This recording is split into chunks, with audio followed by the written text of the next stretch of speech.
Welcome back, everyone, to number 6 in a series of short videos that I'm doing highlighting some of my favorite scenes from historic movies.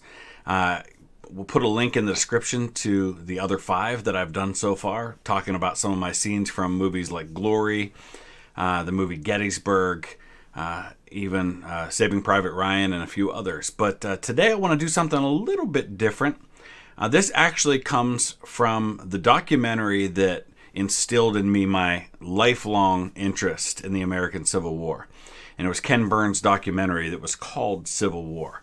I was, I think, 12 or 13 years old when it came out, and I watched it from start to finish, and it changed my life. And I mean that literally, because from that moment on, I have had this intense passion for learning all I could about the American Civil War and the people who were involved in it.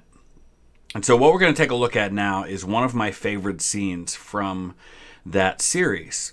And it's the story of a major from the 2nd Rhode Island by the name of Sullivan Ballou, who had no background in the military before the war, but he had been a lawyer.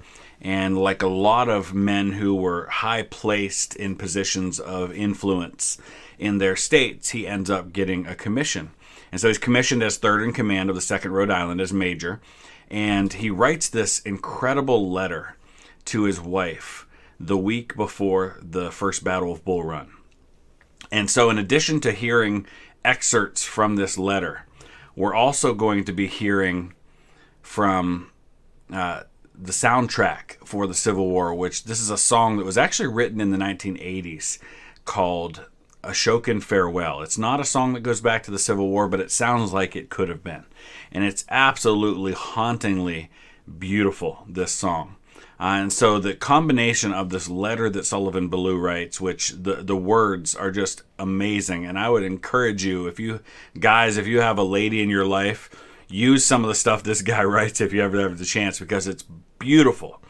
And it's just a powerful story. And then we'll talk a little bit more about Sullivan Ballou's story after we watch this video. Let's take a look.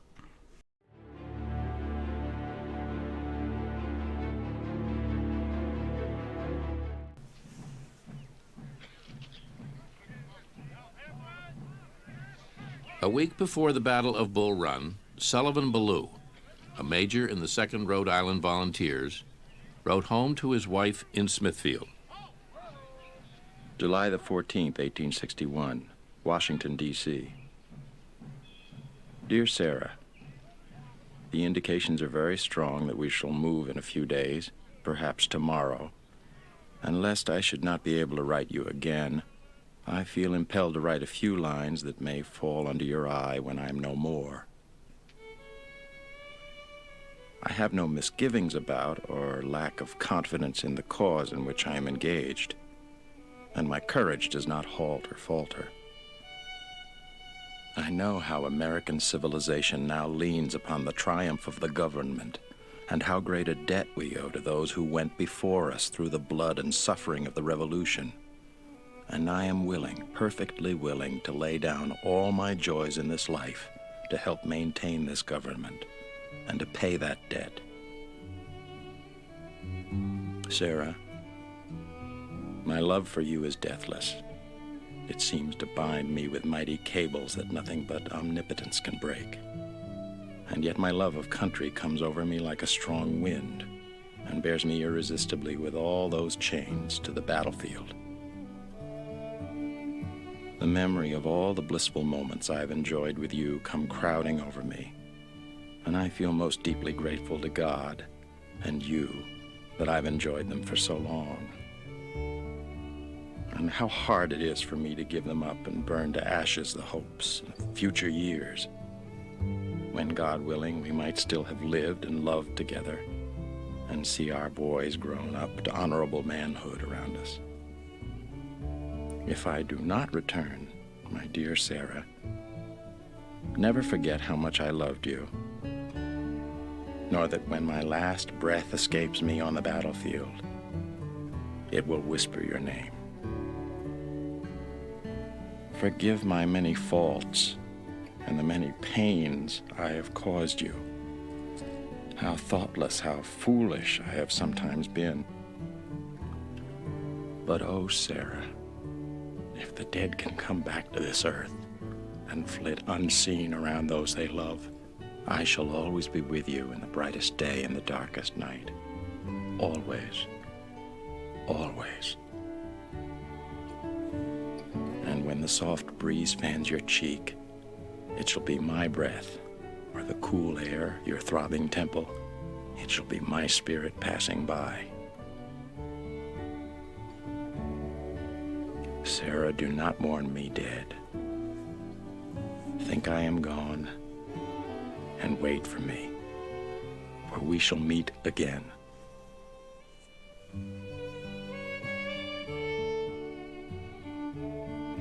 Sullivan Ballou was killed a week later at the First Battle of Bull Run.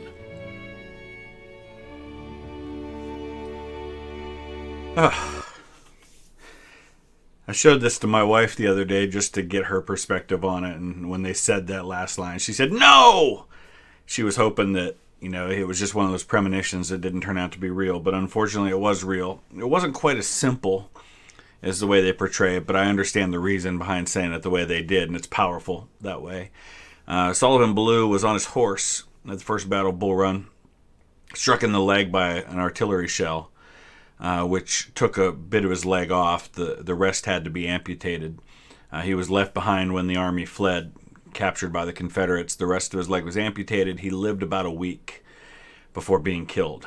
Now, sadly, reports are that his body was desecrated by Confederate soldiers. They did some terrible things to his body, pretty much left it unrecognizable. And when the governor of Rhode Island, William Sprague, came to Virginia to try and acquire some of the personal effects of Rhode Island soldiers that had been killed, he actually found this letter in Sullivan Ballou's personal effects in his trunk. He hadn't actually mailed it. And so he made sure that Mrs. Ballou got the letter. Sullivan Ballou's body had been buried. They ended up having what they could of what they think was his body, left parts of it, and brought it back to Rhode Island to be buried. And when his wife died, something like 50 or 60 years later, she was buried next to him. She never remarried, even though she was only 24 when her husband was killed. So it says a lot about the relationship that those two had, that she stayed the rest of her life a widow, even though she was very, very young at the time her husband died, and they had a couple of small children. So it's just a powerful story, and I share that because Sullivan Ballou's story is hundreds of thousands of stories. The most recent estimates we have are that 750,000 people died during the American Civil War, and so for every story we know of like this, there's another story we don't know. This week, I am going down to Columbus with my boys. We're going to go see a Columbus Crew game, and while we're there, we're going to stop at the Confederate Cemetery in Columbus for Camp Chase, which was a prisoner of war camp. My great-great-great-grandfather, Jacob Stills, he was born a Bartrug. He changed his name. We don't know why. His brother, Isaac Bartrug, was a Confederate soldier who was captured, and under circumstances we're still not sure about, was shot by one of the guards at Camp Chase, and was initially buried there before being buried back at home in West Virginia. Those stories are repeated over and over and over again, and we should never forget that when we are studying history and studying war and talking about generals and troop movements and millions of people, that every death, and there are millions of them, is a story like this. So just something to think about. I highly recommend you check out the Ken Burns documentary Civil War. It's fantastic. It will give you a whole new perspective and really tug at your emotions many times as you learn a lot about the Civil War in the process. Thanks for watching.